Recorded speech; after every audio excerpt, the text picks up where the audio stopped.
Everyone, my name is Julia and welcome to my kitchen where I hope I'll be able to share some healthy but tasty ways of cooking for yourself and for your family. Now, about 2 years ago, maybe even more than that, I created a video, a 30-minute video at that, on making bone broth. And my goal for this year is to create more videos to share with you all on healthy ways of cooking that are also hopefully tasty and also hopefully shorter than 30 minutes. Okay, so today what we're going to be making is Kale Dwen-Jang-Jjigae, which is a Korean stew that uses soybean paste as its main ingredient, along with zucchini sometimes, tofu, some people like to put potatoes in it, different ingredients like that.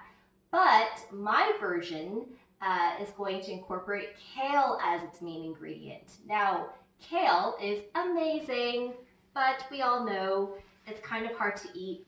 And I went through a period a few years ago where I ate kale every morning in my green smoothies, and it did a number on my digestive system because it was hard to digest. So if you cook it, I think our bodies are better able to incorporate this into the system. So let's look at the ingredients that we're going to be using today. So the first ingredient, obviously, is kale.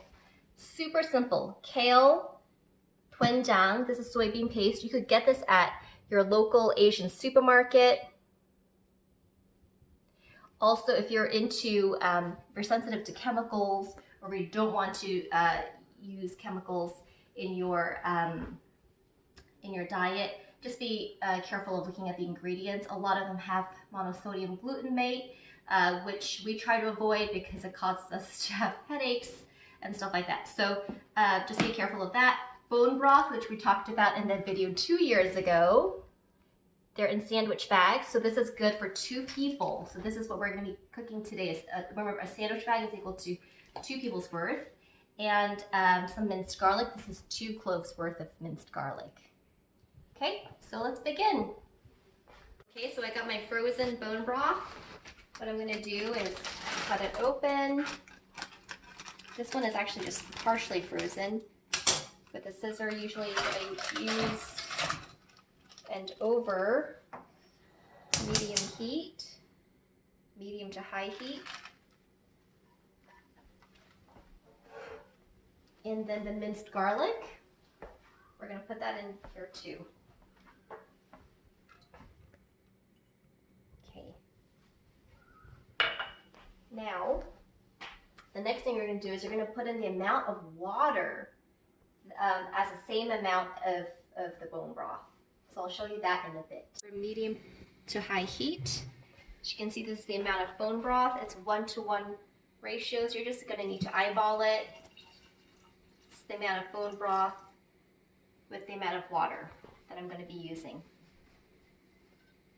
Then I'm going to cover it until it comes to a boil. And while that's happening, I'm going to go on ahead and prepare the kale. Now, I already chopped up some kale, but I'm going to show you what I do. If you don't know already, super simple way of I like to start off in the beginning, tearing the top part off, and then you just slice it down.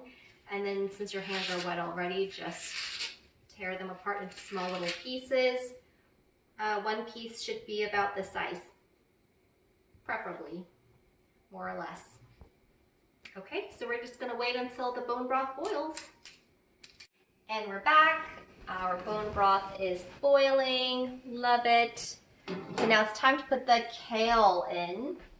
So it's really easy to remember. It's 1-to-1-to-1 ratio. So it's 1 bone broth, 1, not necessarily cup, but ratio. Bone broth, water, and kale. Got it? Does that make sense? So if we look in here, you're gonna have to eyeball it. But the same amount of liquid you want to put in that amount of kale.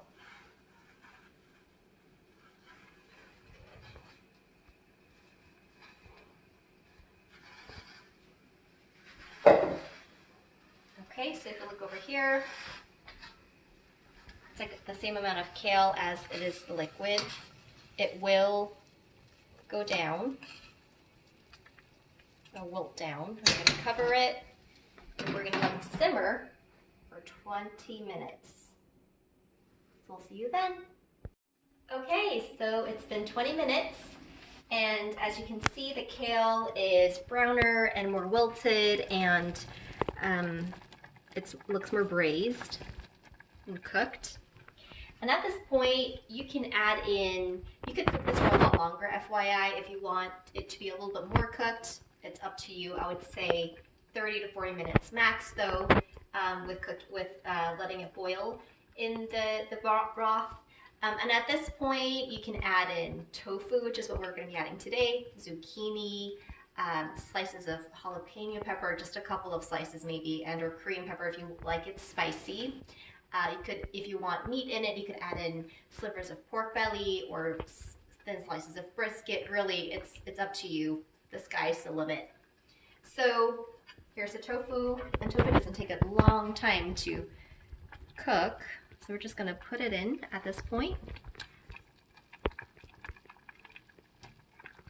I think this is good.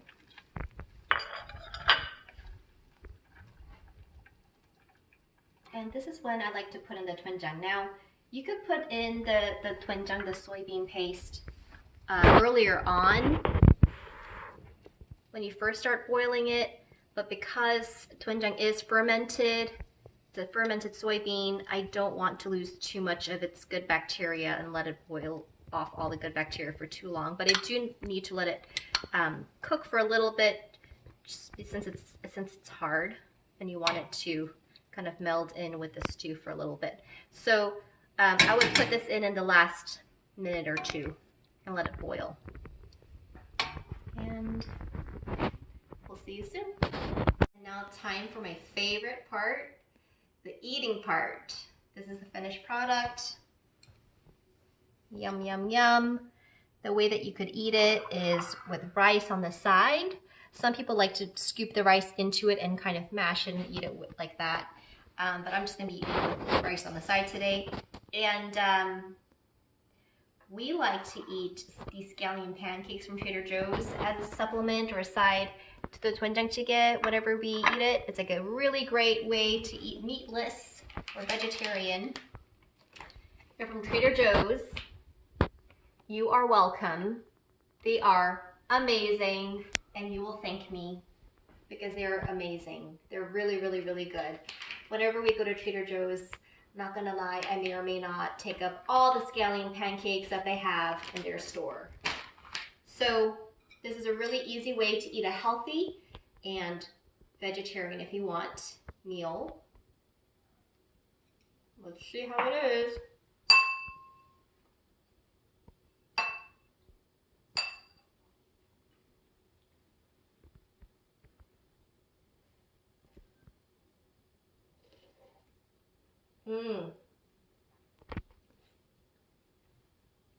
So good. I think this would be perfect for like a cold night. It's really easy to make.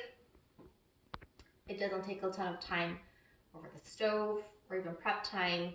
You don't need a ton of ingredients. I highly recommend it, and I hope you will enjoy this recipe. Until next time, bye.